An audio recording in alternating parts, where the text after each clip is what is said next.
berharap ini game untuk RRQ dari draftnya. Amin. Sudah kelar, kita lihat 10 hero sudah di pick. Mari kita berdoa bismillahirrahmanirrahim. Ya Allah, tolong ini mah. Tolong ini mah comeback atuh Comeback 2 sama 3-2 gitu RRQ ulah upper gitu bracket. atuh. Biar Indonesia mah di upper bracket aja. Yes, dan langsung saja kalau begitu kita berdoa bersama-sama untuk game yang ketiga kali ini. Berdoa untuk RRQ Hoshi. Dipersilahkan. Oke. Semoga tetap di upper bracket dan bisa comeback. Dan ini dia. Amin. Untuk game yang ketiga, RRQ Hoshi perwakilan Indonesia melawan Onyx PH. Langsung menuju Land of Dawn, inilah dia masih bersama dengan KB, Cornet dan juga Goni untuk memandu game yang ketiga. 2-0 sudah dijalani dan ini seharusnya dan bahkan kita berharap akan menjadi 2-1 untuk teman-teman dari RRQ Hoshi, mengingat kali ini bahkan Bang Sinnya sudah mulai di-engage dan kali ini di poking damage, flicker pun sudah digunakan. Baloyski mengganggu banget ke arah gold lane-nya. Yes, dipaksakan untuk mengeluarkan flicker di freeze lane. Yes, harus benar-benar ini pergerakan dari Baloyski memakai hero Natalia sekarang lebih rusuh tampaknya. Dan kita lihat dari anak-anak RRQ Hoshi, Bang Sin harus hati-hati. Ditemani sekarang oleh Finn-nya di arah top lane, Musibo digunakan.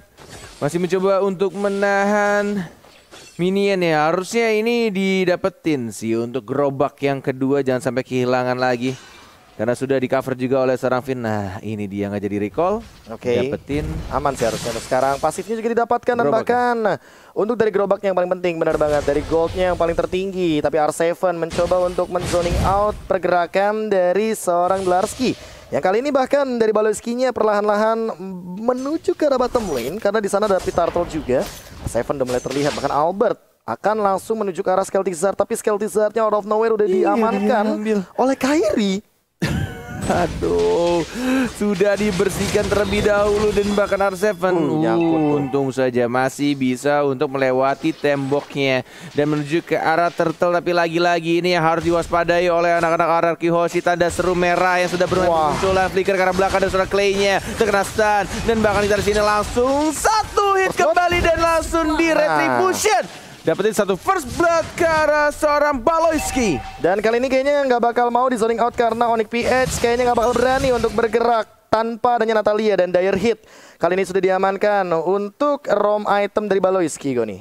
Wow, ini kalau ngelihat RRQ yang penting jangan sampai kemakan tempo teman-teman dari Onyx PH. Lagi dan lagi Nathan dan juga Natalia, terutama duo Nata ini ngeselin kalau di early. Oke, Natalia dan Nathan. Natal dan juga Nathan. Ya. Benar. Inilah dia fun fact dari Snack Video juga. MPL ID Season 8 Lancelot dipakai Albert 6 kali dengan 4 kali kemenangan, 1 Maniac dan 1 Savage. Apakah kali ini akan muncul lagi momentum Savage dan bahkan dari Maniacnya Albert di game yang ketiga? Mengingat Turtle sudah mulai di set up dan bahkan ada pergerakan ke arah bagian gold lane. Bahkan kali ini lihat mirroring yang terjadi. Lihat Kairi dan Marky, bahkan Baloyski memerotokkan, memporak-porandakan Gold Seal Turret. Bang Finn sudah Tyrant Revenge dan tidak ada target kali ini yang connect karena tersisa gerobak uang gold saja. Yes, merelakan satu turtle dan langsung mirroring ke arah top lane-nya, tapi Kairi-nya di sana yang diincar dan langsung di-commit begitu saja. Finn dan juga langsung diamankan oleh Bang Sin-nya. Tapi lihat lagi-lagi ada hatred-nya tiba-tiba datang dan mudah Federal Strike-nya langsung menukarkan poin kill-nya terhadap seorang Clay. Bang Sin hati-hati, masih ada smoke bomb dan masih bisa untuk cabut ke arah belakang dan mungkin saja di arah top lane-nya. Turretnya sudah sangat amat sekarat. Finn hanya bertemu di sana, masih dapetin pasifnya. Aduh, ini benar-benar iya, buying time banget sih, ngebuat dari Finn-nya keganggu banget. Lihat tuh di mapnya, diganggu lagi. Sengaja dia tahan dan benar-benar ngehitnya itu gila sih. Ini ngebuang waktu Finn banget sih. Yes, biar dia nggak buru-buru untuk recall karena kali ini Finn udah level 5 menuju ke level 6 dan bakal jadi sebuah keunggulan. Marky udah mulai kelihatan. Lihat di depan sana dia bakal mungkin ditumbangkan Phantom Execution perfect banget dari Albert. Kali ini 3-1 mengamankan dari RRQ di early game-nya. Yes, come on, you can do it man. Pelan-pelan dapetin comeback-nya. R7 masih ada satu consecration yang dikeluarkan. Tidak perlu menggunakan satu flickernya, masih bisa menahan untuk di arah bottom lane sendirian. Dan Bang Sinnya yang fokus untuk dapetin turret di arah top lane. Tapi Clay-nya di sana kadang-kadang oh my god, lagi-lagi dari Strafin dia bagus banget ke arah tengah dan langsung mendapatkan 1 point kill. Walaupun di sana Hatred lihat Albert langsung fokus ke arah tengah dan dapetin 2 point kill di arah mid lane RRQ. Ini dia early game yang dibutuhkan oleh RRQ, bahkan timingnya pas banget untuk mengambil ke arah gold shield. Turretnya hilang begitu saja, mungkin bakal diamankan untuk di bagian mid lane, tapi kali ini harus dipaksa untuk mundur. Albert bakal menuju ke arah Turtle Pit karena satu momen saja RRQ langsung mengungguli gold leading yang cukup jauh 2000 gold nih. Yes, kita lihat instant replaynya. Clay di sini posisinya out of position, tetapi coveran dari Finn sangat on time dan bahkan Beloyski harus hilang dan Hatred dengan wings by wingsnya tidak mampu karena Albert dengan fast hand dan minionnya mampu secure kill ke arah Faksa. Timingnya pas banget untuk minions wave di arah tengah muncul puncture-nya dengan kita tahu updatean terbarunya ya, yang paling terbaru dari Lancelot tidak perlu menghit target yang sama ketika muncul di arah tengah, semuanya bisa dilakukan. Tapi kita lihat diversionnya dan langsung memberikan surprise dan tidak adanya orang karena tadi sudah mulai ada informasi. Tapi kita lihat skill-nya Scarlet dan langsung dapat 1 point kill, mega kill didapatkan. 1 puncher lagi dikeluarkan begitu saja. Marky Scarlet menuju double kill dan Albert ya mana ultimate itu dikeluarkan dan bahkan Marky-nya yang mencoba langsung ditumpuk oleh seorang Sin dan langsung di trade begitu saja. Tidak ada flicker dan tidak bisa kabur kembali dan bahkan di sana juga harus di trade kill 2 untuk 2 dan bahkan lagi dan lagi Natalia yang sangat mengganggu dari seorang Beloyski. Yes, dan bahkan lihat yang terjadi, Clay-nya nggak bisa salah-salah untuk melakukan recall. Masih coba untuk dipantau terlebih dahulu. Finn mencari untuk Beloyski-nya yang kalah level kali ini dan bahkan perlahan-lahan ya. Ini RRQ Hoshi udah mulai mengembalikan temponya. Mereka masih mau main agresif karena Kairi mungkin yang nanti akan mereka targetkan. Tapi Marky-nya udah nggak bisa asal-asalan untuk lewat. Dia bakal dengan cepatnya di take down. Apalagi tadi Bang Sin sampai dengan chase wave ke arah Harriet-nya. Yes, ini dia 7-3 kedudukan sementara 25 detik lagi menuju Turtle yang ketiga dan bahkan kita lihat Bang Sin-nya masih mencoba untuk farming sendirian di area bottom lane. Tapi lihat Esmeralda-nya cukup berani untuk melakukan cut minion di arah turret kedua dan 3 dari anak-anak RRQ Hoshi. Asli makronya, makro gaming dari The Lars kita lihat dan Wind of Nature diamankan early di untuk Kairi sustainability. Bang Sin bakal dikejar, silent coming up, langsung ada Falling Star Moon juga, chase speed dibuka. Kali ini mencoba bertahan tapi ternyata interference langsung menumbangkan ke arah Bang Sin. Langsung di take down tapi Turtle akan dijadikan sebagai kompensasi bagi RRQ Hoshi. Turret pun sudah ditumbangkan. Clay udah mulai kelihatan di depan sana, langsung ada dispersion rotation dan kali ini Beloyski-nya juga udah mulai mengetahui pergerakan RRQ Hoshi 4 bergerak ke arah bottom lane. Ini bagaikan Little Wanderer yang bergerak satu map dari seorang Beloyski memberikan informasi mengenai posisi dari anak-anak RRQ Hoshi. 1 Terran Revenge belum berhasil di pop up dan tidak mau untuk dipaksakan lebih tepatnya. Karena kita lihat di sini dari Albertnya ingin mengamalkan 1 purple buff milik seorang Kairi-nya. Dan langsung di retribution begitu aja. Lagi-lagi tanda seru selalu muncul di kepala anak-anak player RRQ Hoshi. Menandakan ini Little Wanderer berkerudung ya warna ungu nih si Beloyski. Benar-benar membuat pergerakan dari RRQ Hoshi dan bahkan Clay-nya juga harus berhati-hati. Yang baru saja Kupila langsung diincar di arah belakang dan langsung ditumbangkan begitu saja. 1 chase fade dan langsung ditumbangkan oleh seorang Albert. 1 untuk 1 sekarang tapi tidak ada objektif lainnya. Karena 50 detik lagi baru akan muncul Lord yang pertama. Dan untuk sekarang Goni di menit yang ke-8 menuju ke-9, nah apa yang sudah terjadi? Wow, ini kalau ngelihat Onyx PH meskipun mereka yang tertekan, tetapi sebenarnya mereka yang mengatur temponya ya. Dalam arti apa? Dalam arti mereka memang menurunkan tempo. Karena RRQ kalau dilihat di 8 menit pertama tadi masih sangat-sangat owning dari Lancelot-nya, tentunya Clay-nya juga. Dan kalau dilihat Baloyski bener banget kata Cornet, Lito Wanderer gratis. Dan memang ngincernya cuman ke arah Clay. Kalau nggak Clay, dia nggak akan commit. Oh, Bang Sin kali ini bakal dikejar juga. Dan bahkan ada satu diversion. Halo semuanya, Albert coming up, Hatred! Ternyata tapi ada chase fade. Kairi mungkin yang akan dituju, tapi ternyata tidak sempat, langsung bubar jalan dari Onyx PH semuanya. Oh my god, Toki betoki dah itu atuh. Alay. Masih bisa untuk melakukan recall. Dan bahkan Baloyski yang sudah mulai kedetek, tapi belum adanya chase fade. Masih on cooldown, masih mencari posisi dari anak-anak Onyx PH. Walaupun Lord sudah mulai muncul, tapi ini tidak boleh dipaksakan terlalu terburu-buru oleh kedua tim. Bahkan dari RRQ juga, Albert yang sudah mendapatkan purple buff-nya dari Nathan ya. Lagi dan lagi. 2 purple buff. Langsung diamankan oleh Albert menuju ke arah Lord yang sudah ditarik. Mencoba untuk dapetin Lordnya, penguasaan map di arah Lord, tapi 5 orang. Mau nggak mau, biar tidak adanya chase fade, tidak ada lagi tempat untuk berlari dari seorang Sin ya. Mau nggak mau di commit 5 melawan 1, tapi ini membuka peluang untuk anak-anak RRQ melakukan Lord. Itu yang dilakukan sama Onyx PH ketika dia sadar ada informasi Sin-nya, nggak ada flicker, nggak ada escape ability. Mereka di arah Lord Pit-nya, hilangkan Sin-nya, dan mereka semua berkumpul jadi nggak bisa untuk kabur dari seorang Aldous. Ya benar banget. Dan kalau kita ngintip Bang lagi item itu Dominance dan juga Enode sudah diamankan. Dan yang berarti apa? Delarski juga harus berhati-hati. Baloyski.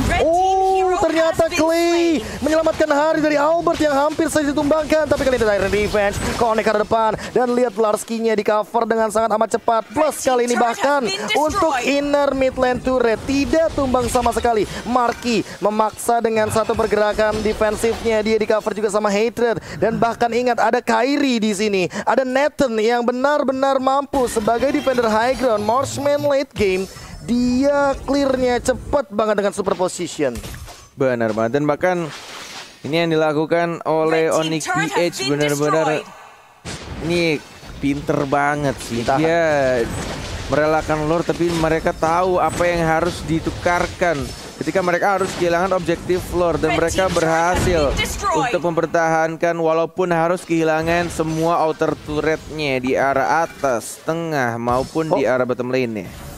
Oke, R7 kelihatan sepertinya sedikit Ionic Edge yang digunakan dari R7, dan kali ini jujur ya dari R7-nya emang belum tumbang. Finn-nya juga belum tumbang, tapi asalkan selama Clay dan Albert-nya masih ada, seharusnya ini masih jadi game RRQ Hoshi. Karena di link damage-nya bakal benar-benar hanya dikendalikan oleh area of effect dari dispersion rotation. Sisanya Albert bakal eksekusi dan chase fade. Baloyski udah ketahuan, dan bahkan ada 3 hero di sana. Happy birthday Baloyski. Langsung dihajar, dieksekusi dengan cepatnya kali ini. Chase fade dari Bang Sin membuka vision dari Onyx PH.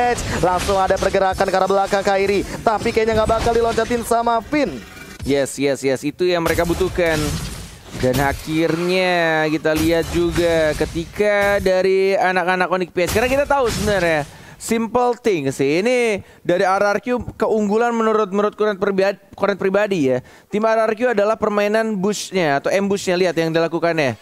Tuh, posisi dari, lihat mapnya teman-teman. Dia melakukan persembunyiannya 3 posisi di 3 rumput yang berbeda, dan itu yang bisa menjadi keunggulan sebenarnya. Yang kita tahu MPL ID ketika bermain RRQ selalu memanfaatkan rumput, tapi ketika ada Baloy Wanderer yang selalu memberikan informasi ke Onyx PH, memberikan vision tambahan, dan langsung saja kita lihat ada satu lagi chase fade-nya membuka kembali posisi-posisi dari anak-anak Onyx PH, dan tampaknya dari Baloy Wanderer masih terlalu jauh, nggak bisa langsung di-commit oleh anak-anak RRQ Hoshi. Dan tidak kalah juga tentunya ada Sin Wanderer ya dengan chase fade. Langsung ketahuan semuanya walaupun hanya untuk beberapa detik, tapi 50 detik lagi menuju untuk ke Lord yang kedua. Apakah akan ada penculikan yang terjadi? Akankah ada kontes juga untuk tim fight-nya? Karena Onyx PH lihat 3 hero defendernya benar-benar kuat banget. Emang sengaja pengen ngedrag game ini ke late game. Tapi Baloyski juga masih belum ketahuan. R7 dalam ancaman walaupun sedikit dealing damage-nya. Clay juga kali ini harus lebih berhati-hati. Finnya udah mulai ketahuan juga. R7 tidak mau terlalu melakukan komitmen mengejar ke arah seorang Baloyski. Yes, 20 detik lagi menuju Lord yang terhormat akan muncul di Lane of Dawn.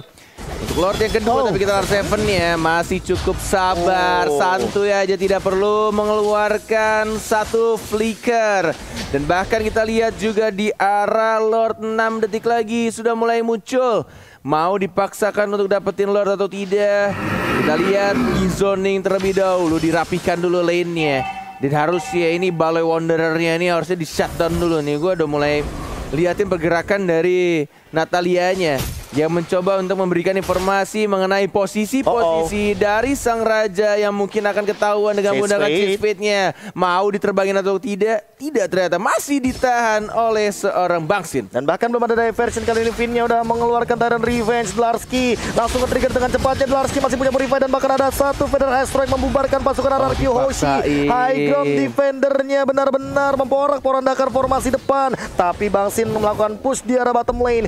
Dia tahu dia bisa hadir dengan Chase Fade. Lihat lagi Tyrant Revenge-nya. Apakah bakal langsung dilontarkan? Tapi enggak kayaknya. Finn kali ini masih benar-benar mengendalikan Lord yang kedua. Dan Onyx PH kayaknya bakal reset tanpa harus mengkontes dari Lord-nya. Lord sudah dapatkan. Ini waktunya RRQ Hoshi, come on, satu game. Dan bahkan kita lihat Baloi Wanderer-nya sudah langsung di shutdown. Tidak ada lagi. Untuk Natalianya tidak ada informasi mengenai posisi-posisi pastinya dari tim RRQ Hoshi. Dan bahkan kita lihat Lord sudah mulai berjalan di arah bottom lane-nya. Yes, dan ini akan menjadi Lord penentu juga karena udah di atas menit ke yang ke-12. Lord yang kedua akan nabrak, akan ngedash ya untuk saat ini. Apakah bakal di-defend dengan 10 detik lagi tanpa hadirnya Baloyski? Tyrant Revenge, flicker ready. Apakah bakal langsung dilakukan kali ini montage-nya? Belum. Bahkan Finnya masih menahan di sini depan. Langsung ada pergerakan dari Feather Astrike. Lihat Kairinya fokus ke arah Lord-nya. R7 dia hanya mencoba untuk men-zoning saja. Ada smoke bomb, slow effect dan bahkan Tyrant Revenge dikeluarkan. Kali ini masih ada Falling Star Moon. Lihat damage-nya. Hatred-nya juga dalam keadaan sekarang. Phantom Execution tidak mampu untuk menghentikan pergerakan. Albert bahkan dipaksa untuk mundur. Lihat Markinya dengan Summon Force. Dia benar-benar bertahan untuk di base-nya. Bahkan Baloyski halo kameramen. Clay. Halo kameramen. Halo. Nah, itu Baloyski-nya menumbangkan satu dan bahkan bakal jadi dua. Double kill diamankan oleh Onyx PH kali ini. What happened? Wah, aduh, ini harus kehilangan dua orang, Clay dan juga R7. Ketika mereka sudah dapatin dua, ini bertarik di arah tengah dan juga di arah bottom lane-nya. Tapi kita akan melihat ini tidak bisa langsung dipaksakan juga sih dari Lord barusan. Karena kita tahu high ground defender ya dari seorang Parsia. Dan bahkan Finn-nya hanya mencoba untuk membuka map-nya. Masih bisa untuk cabut ke arah belakang pelan-pelan. Tapi damage dari Kairi-nya terlalu menyakitkan. Mencoba untuk bertahan. Di retribution oleh Kairi. Super position tidak. Ada tempat untuk mengangkat ketek dari seorang Kufra. Dan tidak bisa langsung Tyrant Rage. Dan harus kehilangan tanknya dari arah Hoshi. Dan bahkan tidak terhentikan kali ini. Albert bahkan setengah darah Goni untuk 1v1 situation melawan Baloyski. Wow, 17 per menit pertandingan, actionnya non-stop. Dan kalau dilihat memang Onyx PH kuat banget high groundnya. Ada Farsa, ada juga Harith. Dan ini harus berhati-hati. Meskipun Harith lihat impactnya 222, tetapi damage deal yang ia keluarkan tuh sakit banget. Udah ada Holy Crystal yang udah diamankan. Dan dengan BOD sudah diamankan oleh Baloyski dan juga Kairi. Ini benar-benar posisi dari seorang Deden harus hati-hati, minimal ada coveran dari seorang Kufra. Oke, kali ini Bangsinnya udah mulai set up for team fight. Harusnya bakal jadi fight 5 lawan 5. Chase Fate yang kita nantikan tentunya untuk memporak-porandakan formasi dari Onyx PH. Akankah dipertontonkan? Ini dia Chase Fate-nya akan mengincar ke arah mana? Belum ada targeting dan revenge ke arah belakang dan bahkan ke arah hated. Tapi what happened? Dia ternyata flicker ke arah depan dan tidak ada yang terkena Titan Rage yang kali Baloyski. Dia mengincar dari arah samping. Apakah akan melakukan flanking? Belum terlihat kali ini perlahan-lahan, tapi R7 terkena zaman force low effect-nya. Thunderbelt-nya juga sudah mulai terlihat di depan sana. Baloyski, dia lebih sabar. Dia tahu dia harus melakukan pick off tapi tidak mau terlalu terburu-buru walaupun tidak ada source kill dari RRQ Hoshi. Oh my god, satu team fight dan tadi kita lihat juga agak sedikit miscalculation dan bahkan ketika sudah tidak ada lagi spell dan juga satu source ultimate, lebih baik di retreat, dipaksakan untuk kembali cabut, jangan paksain untuk perang atau team fight. Karena 13 titik lagi Lord akan muncul dan lihat ini si Balai Wanderer diversion, berani banget dan langsung diajar begitu saja smoke bomb keluar. Clay mencoba untuk mencari posisi dari Baloyski-nya, terkena di sana dan satu hitnya dari seorang Bangsin langsung menumbangkan Baloyski. Itu untung aja tadi ada Clay. Kalau nggak bakal kedetek itu dua ulti dari Natalia yang bisa langsung menghilang. Nge-trigger pasif ya. Timingnya pas banget, Lordnya udah up, langsung di commit aja sama RRQ dan kita lihat tinggal satu Lord push. Mampukah Onyx PH nge-defend? Sin sendirian kayaknya bakal trigger begitu aja dan bahkan hadir semuanya dari RRQ Hoshi. Hello, join the team fight. Larski masih mencoba untuk bertahan tapi dia benar-benar strong banget di depan. Malah Clay yang ditumbangkan, Kairinya free hit, Fit dalam ancaman, dia terkena energi impact dan bahkan Marski menumbangkan gara Fitnya. What happened RRQ Hoshi? Mereka sudah HBD tapi ternyata 4 melawan 5 kali ini. Tumbang 2 dari RRQ Hoshi, Bung Cornet. Posisi dari Kairi dan juga ini dari hatrednya, dari Parsianya benar-benar disiplin banget untuk menjaga posisinya, memberikan damage dari belakang yang penting tidak terlalu offside dan bahkan ini dari Larski-nya susah banget untuk di shutdown. Tebel banget dia. Immortalnya bahkan tidak pecah sama sekali dan inilah dia pick view untuk M3 ini sampai dengan 3 juta. Hampir mengalahkan M2 record. Oke, by the way, tapi kali ini Clay akhirnya hidup kembali. Apakah langsung diversion? Apakah langsung teleportation? Pintu kemana sajanya pun belum digunakan Baloyski. Bakal memilih untuk mundur ke kali ini. R7 mencoba untuk mencari informasi tapi bakal langsung reset Onyx PH dengan line up 4 mates-nya. Emang ini sengaja untuk bermain ke arah late game. Yes, benar banget ini. Walaupun sudah dapetin 2 bertetara tapi yang dilakukan oleh anak-anak Onyx PH tetap mereka disiplin banget gimana cara mereka untuk menahan posisi dari seorang Kairinya. Baik banget diversion, tidak ada yang teleport ke sana. Tinggal menunggu untuk flicker yang mungkin akan kembali hadir di 18 detik berikutnya untuk dari Bangsin ya. Dan ini membuat dari seorang Vin mau nyulik ke Baloyski, tidak mau di-commit tampaknya. Hampir sebenarnya karena Albertnya juga udah standby di sana, bisa puncture, bisa sing ya kan. Untuk nantinya menabrak dengan pasif tambahannya juga Tyrant Revenge. Larski mungkin bakal jadi target utama. Tyrant Revenge, Tyrant Rage dan bakal begitu saja. Lihat di depan sana Falling Star Moon-nya juga digunakan dan hanya untuk clear wave minion saja. Untuk entropy dari seorang Kairi. R7 masih berlenggang leha kali ini dengan pasif yang ia miliki. Purify emang udah nggak ada tapi Larski benar-benar tebal banget, sustain banget. Apalagi mortalnya belum pecah kali ini Bung Cornet. Perbedaan yang signifikan dari kedua tim, dari kedua negara yang berbeda. Kita tahu Indonesia dan juga Filipina. Filipina adalah tim atau negara yang kalau misalkan main Mobile Legends itu main game lama pun juga gas, mereka tuh tetap mau masih malah suka mereka. Yes, untuk trade game itu bukan masalah bagi mereka dan ini yang mereka pertontonkan sekarang kepada kita semua. Yang bikin hati kita tuh deg-deg banget ini nontonnya. Ketika mereka udah kehilangan ini bertatar di area tengah, di area bawah, tapi mereka masih santai aja untuk nge-defense semuanya, untuk melakukan team fight atau bahkan men-setup ulang kembali. Apa yang harus mereka lakukan ketika mereka sudah di menit ke-23, sudah menuju late game. Dan bahkan ini menuju Lord yang berikutnya, Lord yang keempat. Ya mungkin sudah mulai diawasi oleh anak-anak RRQ Hoshi. Iya, benar banget. Dan memangnya Onyx PH mereka sangat-sangat kuat nge-defend high ground-nya, dan Lord akan bangun bahkan dari tadi cuman baiting saja. Lihat dari total kill points-nya meskipun ya Allah. Entah ya, makin lama ya. Makin lama gitu. Makin fall off nggak sih? Kayak Lancelot makin dia ngehit ke arah Lord yang keempat, makin cepat juga Berharap untuk dari Aldous. Yes, berharap dari Aldous-nya doang kali ini. Karena untuk hit Aldous di late game, balik lagi mungkin stacknya benar-benar ditabung dari tadi oleh Bang Sin. Tapi balik lagi Bang Sin dengan stack yang sangat amat banyak masih belum mempertontonkan untuk nantinya di team fight jangka panjang, dan Lord sudah hadir kali ini. Lord yang keempat. Lord yang keempat sudah mulai langsung dicolek-colek oleh Albertnya. Darahnya sangat amat low. Kalau terlalu sering bertahan di depan Lord yang dimiliki semakin besar. Arseven aja darahnya udah 1 bar udah mulai 2 bar udah mulai ngurang.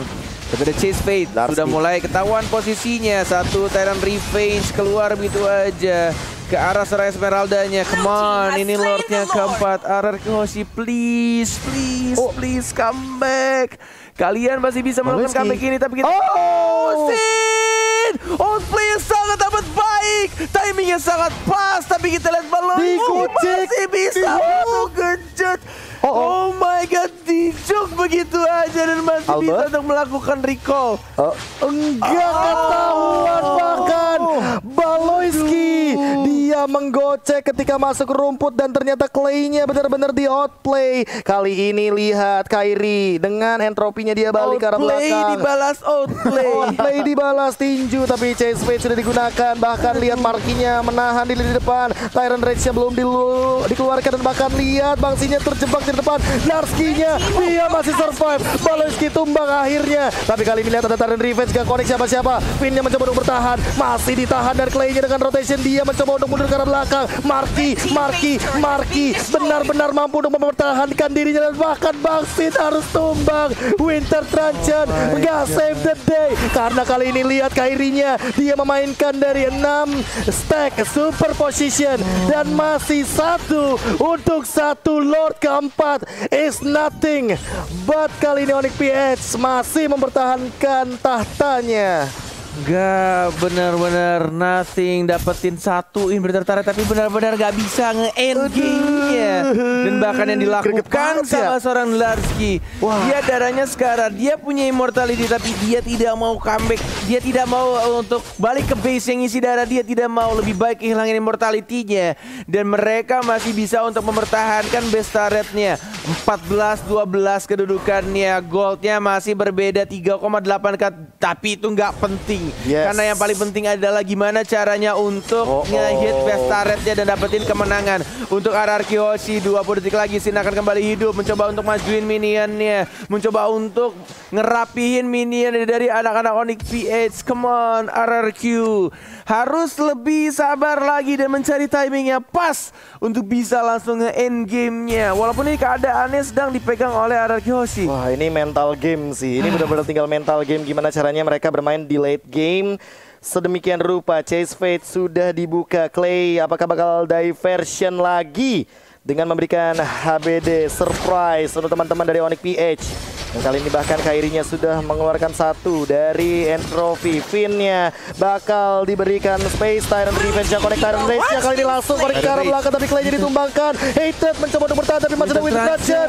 Interference menyelamatkan harga, tapi masih ada Immortal dari seorang Hated. Malah Bangsin yang tumbang. Dan lihat bagaimana Marky memporak-porandakan formasi depan dan belakangnya dari teman-teman RRQ Hoshi. Tersisa Albert, Finn, dan R7. 5 melawan 3 bukanlah angka yang baik kali ini. My God, ketika mengincar ke arah belakang dan 1 Winter Truncheon dari seorang hatred-nya dan membeli immortality mengganti itemnya dan tidak bisa dapat 1 point kill dan menuju ke arah atas dari anak-anak Onyx PH. 5 melawan 3, 40 detik lagi untuk Bangsin akan kembali ke Land of Dawn. Harus bisa menahan minion yang sudah mulai jalan di arah top lane. Finn-nya membuka di sana, tapi lihat damage-nya terlalu gebas.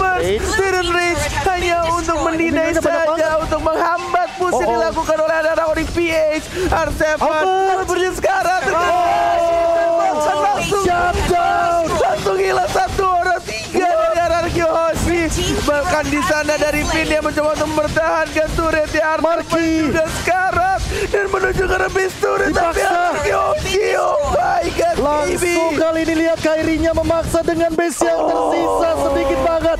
RRQ Hoshi dihajar di upper bracket dan dipaksa untuk bermain ke lower bracket, berhadapan dengan rivalnya Onyx PH sendiri, Blacklist International yang sudah menunggu di lower bracket.